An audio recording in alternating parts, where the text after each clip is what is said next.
Hi, இந்த வீடியோவில் வந்து ஏடபிள்யூஎஸில் EC2 சர்வீஸ் வந்து பற்றி பார்க்கலாம் வாங்க.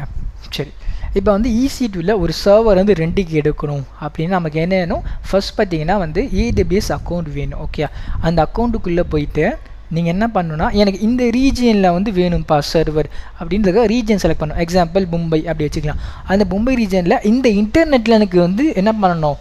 சர்வர் வேணும். அதுக்காக VPC சூஸ் பண்ணுவீங்க. சரி, அதுக்கப்புறமா எந்த ஜோனில் வேணும்? ஏன்னா 3 ஜோன் இருக்குது மும்பை ரீஜனில், 1A 1B 1Cன்னு சொல்லிட்டு. அந்த ஜோனை சூஸ் பண்ணிட்டு அந்த ஜோனில் எந்த சப்நெட்டில் வேணும்ப்பா அந்த சப்நெட்டை சூஸ் பண்ணிட்டு அதுக்கப்புறம் இந்த செக்யூரிட்டி குரூப்பில் ஓகே எனக்கு வந்து மிஷினை வந்து லான்ச் பண்ணி கொடு. ஓகே, அதுக்கப்புறம் தான் ஃபைனலாக மிஷின் வந்து லான்ச் ஆகும். செக்யூரிட்டி குரூப்ன்றது யார் உள்ளே வரணும், யார் சர்க்குலர் உள்ளே வந்து வரக்கூடாது அப்படின்றத டிசைட் பண்ணணும் இந்த செக்யூரிட்டி குரூப்ன்றது. ஓகே, அதுக்கப்புறம் பப்ளிக் கீன்றது அந்த சர்வரில் இருக்கும். பப்ளிக் கீன்றது ப்ரைவேட் கீன்றது யார் வந்து கனெக்ட் பண்ணுறாங்களோ அவங்கக்கிட்ட அந்த ப்ரைவேட் கீன்றது இருக்கும். ஓகே, இப்போ இந்த பப்ளிக் கீயும் அந்த ப்ரைவேட் கீயும் மேட்ச் ஆச்சு அப்படின்னா அந்த யூசர் இந்த சர்வர் வந்து கனெக்ட் வந்து பண்ணிக்கலாம். Okay, thank you.